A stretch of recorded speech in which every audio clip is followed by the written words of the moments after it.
Bonjour, bonjour, chers abonnés sur ma nouvelle chaîne, chers passionnés, amis des oiseaux, des canaris et des chardonnerets. Encore une vidéo aujourd'hui.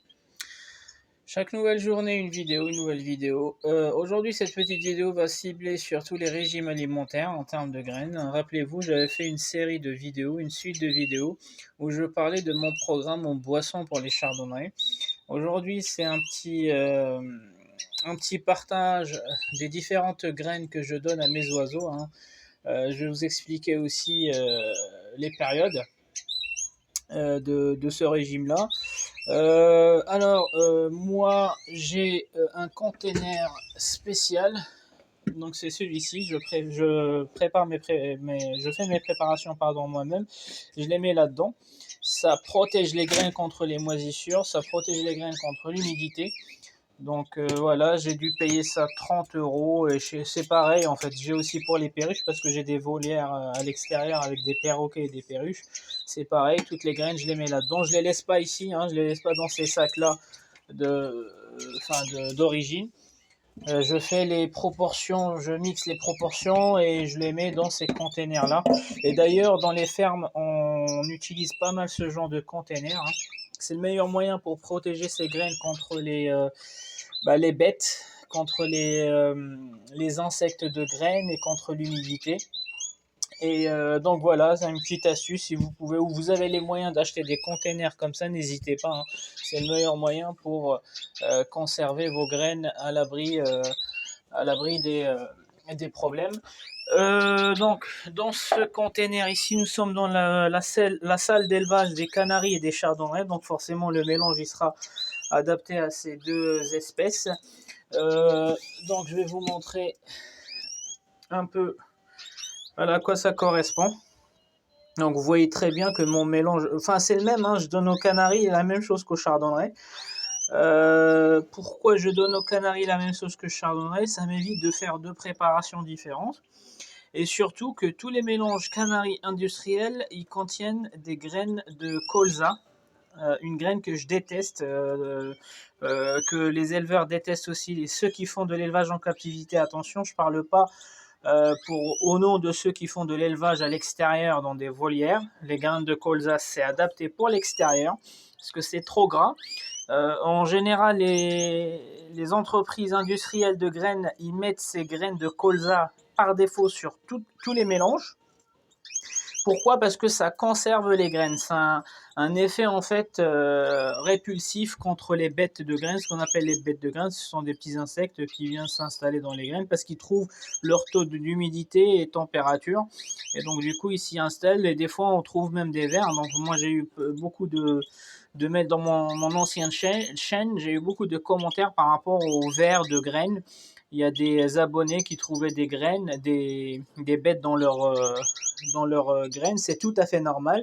Si on n'utilise pas ce genre de support et si les graines, si on les laisse dans ces genres d'emballage d'origine, mais pas à l'intérieur, à l'abri de l'humidité, à l'abri de la température. Il ne faut pas s'étonner de trouver ces petites bêtes-là. Après, vous prenez soit la responsabilité de leur donner quand même les mélanges avec un risque qu'ils puissent tomber malades, ou soit il y a certains qui disent au contraire, moi si j'ai des vers dans mon mélange, tant mieux, les chardonnerets adorent ça, etc. Moi je suis pas pour, je suis pas contre, donc chaque éleveur a sa façon d'élever.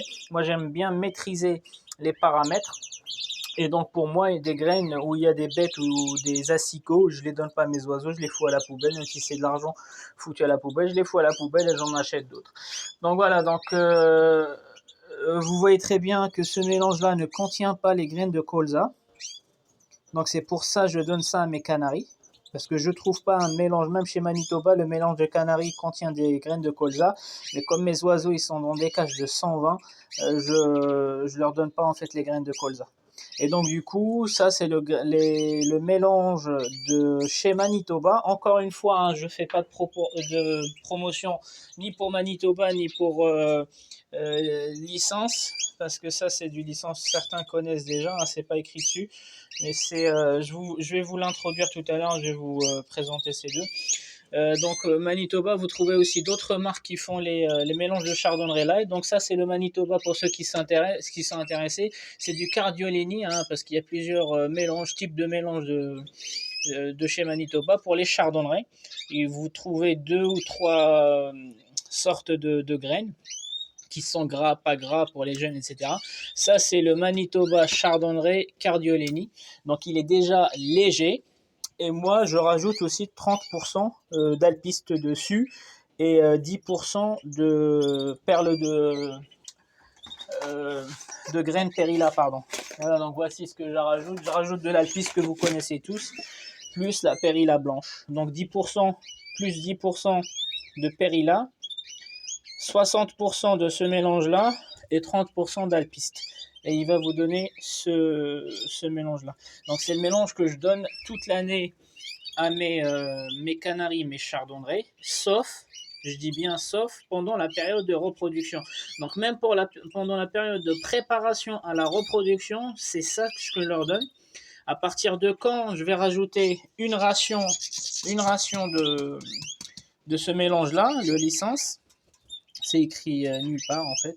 En fait, ça c'est une personne très connue dans les indigènes, l'élevage des indigènes, qui a fait sa propre recette. Elle a déposé je pense un brevet pour protéger les proportions de mélange qu'elle a mis là-dedans. Il est destiné pour les indigènes, pour tous les oiseaux, hein. Il est très très riche, il y a même des fruits dedans. Il est destiné pour les élevages à l'extérieur, donc c'est pour ça moi je le donne pas toute l'année. Par contre, je leur donne uniquement, je rajoute, en fait je passe de 60% à 40% celui-ci et 40% celui-ci, et je reste toujours sur 30% d'alpiste et 10% de Perilla blanche quand je suis en période de reproduction, c'est-à-dire quand j'ai les premiers jeunes et j'ai les premiers couples qui vont commencer à nourrir. Quand les couples commencent à nourrir, ils se fatiguent et il est important de leur apporter, en fait, en plus de la pâtée, des graines variées, des fruits secs, etc. Et ce mélange-là, pour moi, c'est un complément à ce que je leur donne. Donc je reviens rapidement. Donc j'ai dit toute l'année, je leur donne du Cardiolini à 60%, 30% d'alpiste et 10% de Perilla blanc. Ça c'est un remède. Ça, c'est le médicament à tous vos problèmes d'oiseaux. Les oiseaux, quand ils sont malades, ils ne se nourrissent pas ou ils n'ont pas assez d'énergie pour décortiquer les graines. Donc ça, c'est le remède. Tout éleveur, quand je dis éleveur, à partir d'un couple, tout éleveur se doit ces perles de Perilla blanche comme secours chez lui, dans son stock. Parce que ça soit la mégabactériose, que ça soit la coccidiose, que ça soit, peu importe, un coup de froid, peu importe, vous présentez ça à vos oiseaux, ils n'auront aucun mal à les décortiquer et ils vont pas perdre du poids rapidement. Donc ça remplace l'alpiste, parce que l'alpiste, quand même, il faut certains efforts pour pouvoir le décortiquer. Donc ça, je vous conseille d'avoir, c'est cher, hein, au kilo c'est très cher, c'est plus cher que du Manitoba, hein. Moi, j'achetais 100 kilos par an. Non, pardon, 25 kilos à 100 euros par an. Là, j'ai pas trouvé. Cette année, j'ai pas trouvé les proportions de 100 kilos, donc j'ai acheté plusieurs sacs de 1 kilo. Je pense que j'en ai que 5 ou 6, pardon. Donc, ils sont en rupture de stock. C'est voilà. Donc, pour ceux qui ont souvent des oiseaux qui tombent malades, vous devez avoir les perles de Perilla blanche. C'est important parce que les oiseaux arrivent à se nourrir plus facilement avec ce genre de graines pour éviter de perdre du poids. Donc je résume, toute l'année je donne du Cardiolini à 70%, 30% d'alpiste, 60%, 30% d'alpiste et 10% de Perilla blanc. Et pendant là où j'ai les premiers jeunes, je passe de 60% à 40% de Cardiolini et je rajoute 40% et je stoppe ça pendant le deuxième, parce que moi je fais que deux tours avec les chardonnerets.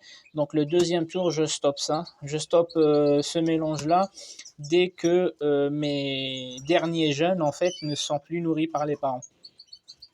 Donc voilà, et de temps en temps, je leur donne des grappes, comme aujourd'hui par exemple, je leur donne des grappes de millet. Attention, il y a deux sortes de millet, il y a le jaune, il y a le rouge. Le rouge est dessiné, il est trop gras, il est dessiné pour les perruches. J'en donne à mes perroquets, j'en donne à mes grosses perruches à l'extérieur. Par contre, si vous avez des canaris, des chardonnerets, ils adorent jouer et décortiquer ce genre de millet, mais donnez-leur le jaune qui est moins gras, le jaune, et puis voilà, vous allez voir en une journée ils vont tout regardez là, c'est déjà les chardonnerets, c'est pareil, hein. Ils aiment bien jouer, c'est pas très nutritif pour eux, mais par contre ça les occupe un moment. Et faites attention à pas leur donner le rouge qui est destiné au bec crochu. Donc voilà, ciao.